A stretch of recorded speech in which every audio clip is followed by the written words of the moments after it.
বিশ্ব ইজতেমার প্রথম পর্বের দ্বিতীয় ধাপের আখেরি মোনাজাত কিছুক্ষণের মধ্যে অনুষ্ঠিত হবে। দুপুর 12টা থেকে 12:30টায় মোনাজাত অনুষ্ঠিত হবে। মোনাজাত করাবেন মাওলানা জুবায়ের। তুরাগ তীরের ইজতেমা মাঠ ও সংলগ্ন সড়কগুলোতে জড়ো হয়েছে লাখো ধর্মপ্রাণ মুসল্লি। এর আগে ফজরের নামাজের পর বয়ান করেন ভারতের তাবলিগের শীর্ষ মুরব্বী ফারুক। বয়ানের তর্জমা করবেন মুফতি আমানুল হক। এরপর হেদায়েতি বয়ান করেন ভারতের মাওলানা আব্দুর রহমান। এই বয়ানের পর গুরুত্বপূর্ণ নসিহত পেশ করবেন ভারতের মাওলানা ইব্রাহিম দেওলা। শুরাই নিজামের অধীনে গত রবিবার আখিরি মোনাজাতের মধ্য দিয়ে শেষ হয় বিশ্ব ইজতেমার প্রথম পর্বের প্রথম ধাপ। সোমবার দ্বিতীয় ধাপ শুরু হয়ে আজ আখিরি মোনাজাতের মাধ্যমে শেষ হবে শুরাই নিজামের বিশ্ব ইজতেমা। এরপর 8 দিন বিরতি দিয়ে 14 ফেব্রুয়ারি দ্বিতীয় পর্ব বিশ্ব ইজতেমার আয়োজন করবেন সাদ অনুসারীরা। যে এই মোনাজাতে যদি আমাকে গুনাহগার করে থাকি তাহলে মাফ করে দিবে, এই উদ্দেশ্যে আসছে। দিনের কাজের জন্য আসি এবং সওয়াবের আশায় আসি। ভবিষ্যতে ভালোভাবে জীবনযাপন করতে পারি, আল্লাহর পথে ইসলামের রাস্তায় থেকে জীবন অতিবাহিত করতে পারি। যারা বধির, এখানে একটা বিশেষ করে একটি কামরা আছে, তাদেরও এখানে 1 চিল্লা 3 চিল্লার জন্য এখানে ব্যবস্থা আছে। ঠিক ইমানের একটা চার্জ হয় এই 3 দিনের এই বয়ানাতের মাধ্যমে, বয়ানের মাধ্যমে মুরব্বীদের কথা শুনে আমরা এগুলো আবার ঘরে আমল করি। যারা দুনিয়াতে আছেন আল্লাহ তাআলা তাদেরকে যেন হেদায়েত নসিব করেন, ওনারা সকলের জন্য সহি মেহনতের উপরে থাকতে পারেন। দর্শক, এই মুহূর্তে বিশ্ব ইজতেমা ময়দানে রয়েছেন আমাদের সহকর্মীরা, সরাসরি যুক্ত হচ্ছেন তারা। প্রথমে আমরা যাব সাকিবুর রহমানের কাছে। সাকিব, আখেরি মোনাজাত কখন নাগাদ শুরু হতে পারে, এখন কি কি প্রস্তুতি সেখানে দেখছেন জানাবেন।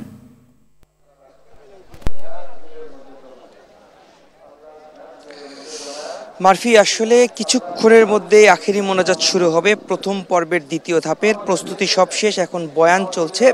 এই বয়ানে শেষ হওয়ার সঙ্গে সঙ্গে মাওলানা জুবায়ের তিনি এই মোনাজাত পরিচালনা করবেন। এখানে যারা উপস্থিত মুসল্লিরা রয়েছেন তারা কিন্তু সবাই মোনাজাতের জন্য প্রস্তুতি নিয়েছেন এবং আমরা কথা বলেছি মুসল্লিদের সঙ্গে, সবাই কিন্তু বলছেন যে আসলে নিজের পরিবারের জন্য তারা দোয়া করতে চান, আখিরাতের জন্য দোয়া করতে চান। পাশাপাশি সারা বিশ্বের যে মুসলিম রয়েছে যারা বিশেষ করে নিপীড়িত, তাদের জন্য দোয়া করতে চান। সারা বিশ্বের মুসলিমরা যাতে এক হয়ে কাঁধে কাঁধ মিলিয়ে ইসলাম প্রচার করতে পারেন সেই আশা তারা করছেন।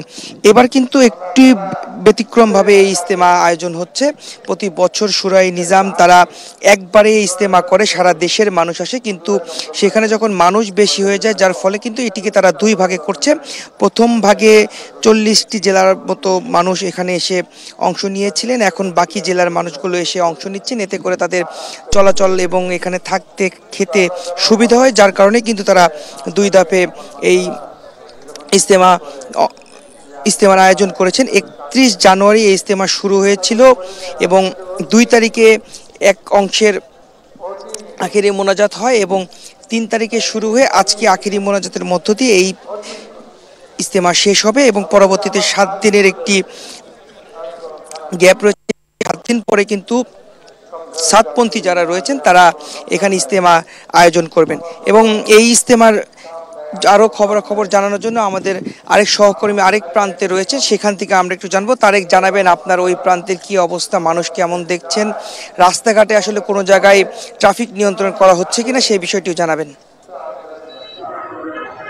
ধন্যবাদ সাকিব আপনাকে। আমি কিন্তু এই মুহূর্তে রয়েছি টঙ্গীর বিশ্ব ইজতেমার যে পূর্ব পাশ স্টেশন রোড এলাকায়। এখানে কিন্তু আমরা দেখতে পাচ্ছি যে ওই গাজীপুর মেট্রোপলিটন পুলিশের পুলিশ কমিশনার যে একটি আশ্বাস দিয়েছিল যে মোনাজাতের সময় যেন তারা ট্রাফিক ব্যবস্থাকে সচল রাখতে পারে, সেই বিষয়টি কিন্তু তারা তাদের যে কার্যক্রম সেটি কিন্তু তারা সচল রাখার চেষ্টা করছে এবং এখন পর্যন্ত কিন্তু আমরা দেখতে পাচ্ছি মোনাজাত হওয়ার কথা ছিল 12টা বাজে এবং এখন পর্যন্ত কিন্তু কেউ মহাসড়ক যানজটগুলো সচল রয়েছে এবং তিনি কিন্তু এই মোনাজাতে আগত মুসল্লিদের কিন্তু একটি আহ্বান জানিয়েছিলেন যে কেউ যেন রাস্তা দখল করে যেন মোনাজাতে যেন আগে দ্রুত বাড়ি ফেরার উদ্দেশ্যে যেন রাস্তা দখল করে বসে না পড়ে। এতে করে কিন্তু একটি ট্রাফিকিং এ কিন্তু একটি সমস্যার সৃষ্টি হয়, সেদিক থেকে কিন্তু তারা কিন্তু সেটা সফল বলা চলে। এখন পর্যন্ত যানবাহন স্বাভাবিক রয়েছে এবং আমরা দেখতে পাচ্ছি যে এই টঙ্গীর ইজতেমা মাঠের আশপাশে যত মহাসড়ক রয়েছে, সবগুলো মহাসড়কের আশপাশে কিন্তু দূরপাল্লার বাসগুলো দাঁড়িয়ে আছে এবং তারা যে বিষয়টি আমাদের জানিয়েছে যে এই দূরপাল্লার বাসগুলো কিন্তু ইজতেমার মুসল্লিদের মোনাজাত শেষে যে ইজতেমার মুসল্লিরা তাদের গন্তব্যে পৌঁছবে তাদের পরিবহনের জন্য কিন্তু তারা মূলত এখানে অবস্থান নিয়েছে। আরেকটি বিষয় আপনাকে জানিয়ে কি যে ট্রেনেও কিন্তু বিশেষ একটি নির্দেশনা রয়েছে যে প্রতিটি আন্তনগর ট্রেন কিন্তু টঙ্গী রেলওয়ে জংশনে কিন্তু থামছে এবং এই মোনাজাতের উদ্দেশ্যে কিন্তু বিশেষ কিছু ট্রেন দেওয়া হচ্ছে, সেগুলো কিন্তু এখান থেকে তাদের কার্যক্রম পরিচালনা করছে। এবং নৌপথেও আমরা দেখেছি যে সকাল থেকে কিন্তু মানুষ আসতে শুরু করেছে এবং সেখানে কিন্তু বেশ একটা চাপ রয়েছে।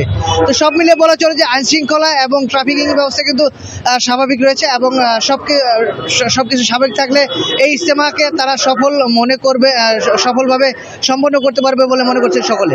তো এই ছিল আমার কাছে সর্বশেষ তথ্য। আপনাদের দুজনকে অসংখ্য ধন্যবাদ।